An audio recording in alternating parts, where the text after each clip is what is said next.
Okay, this is Mom's backyard again. We're going over everything we went over last time. Maybe I'll do better this time, and maybe I won't. This is her in the ground tomato plant. As you can see, she's got a lot of really good looking tomatoes.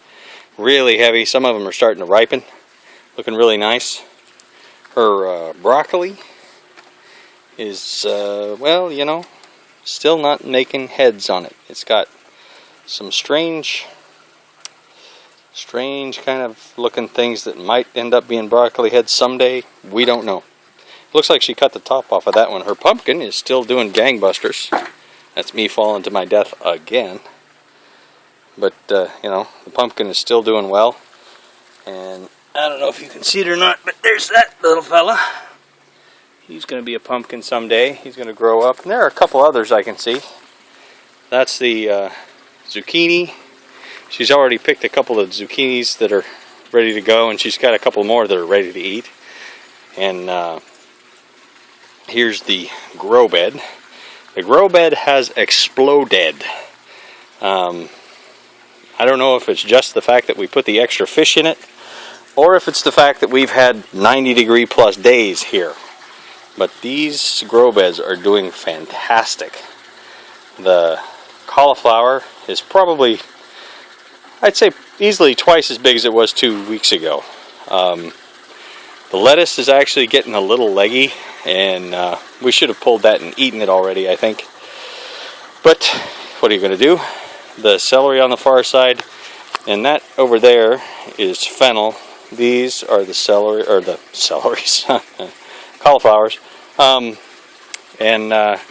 This little fella under here, I'll get my own shadow out of the way. This is one of the beans. This is a bean plant. She just sprinkled some seeds along the edge, and these bean plants have started to come up. She didn't sprout them. She didn't do anything. She just took the seeds, made a row with her thumb, and covered them up. And that's where we are. This was the scrawniest looking tomato plant 2 weeks ago. It didn't have, I don't think it had any fruit on it 2 weeks ago, and now it's got, I think, just 5 tomatoes, but they are really looking good. When they start to get some color on them, that'll be nice. The marigolds, evidently, really like it in the Aquaponics grow beds. This purple stuff, which I think is I'm not even going to say what I think that is, because I don't know. But it's not digging it. It's not having a happy, healthy life. At least not this part of it. This other part of it here seems to be doing pretty well. But we got a milk carton around our celery stalk.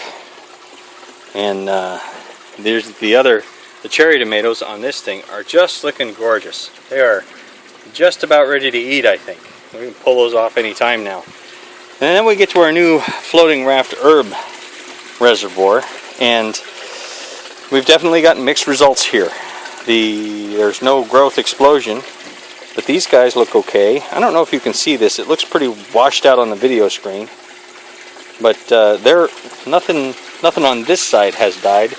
But over on that side, in that corner, these fellows look pretty near dead. Mom says that they're showing signs of sprouting and recovering, but I don't know. You know, it's just hard to say what's going to happen. Here's a better look at the sump, since we've got some daylight. Thought I'd show you. Get the camera down in here, and we've got the pump here. It's a 950 gallons per hour pump. It makes almost no noise, as you can hear. The only noise is from the splashing of the water from the fish tank. To keep the water level high enough, we've got just a simple float over there, just like in your toilet. When the water gets low, it adds water. When the water doesn't get low, you know, nothing happens.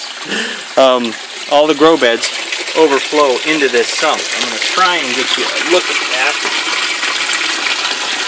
Yes, this is a $600 camera I'm holding empty from the water.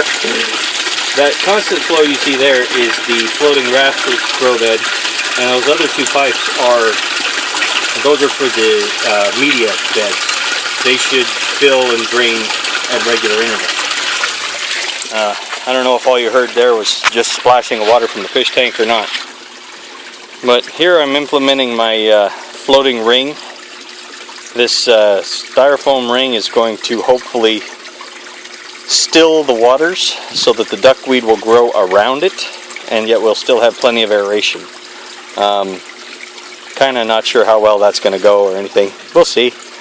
Earlier today we could see in the water, but I've done some cleaning and it's murky again. So this morning we could actually see all the way to the bottom, and that was pretty cool to see the little... We actually really do have 20 fish in there swimming around. That was kind of neat to see. Alright, everything is growing like mad. Well, okay, not everything, but a lot of things are really growing. A lot of plants really like this system. They get all the water they could possibly want, and I think if we had even more fish, if we were harvesting fish for our consumption instead of having koi that were going to be friends not food kind of thing, I think if we were to have more fish providing more fertilizer, I think the plants would do even better. So it's kind of scary how little plant fertilizer you need to get a lot of growth. I really don't have anything else to say about the system.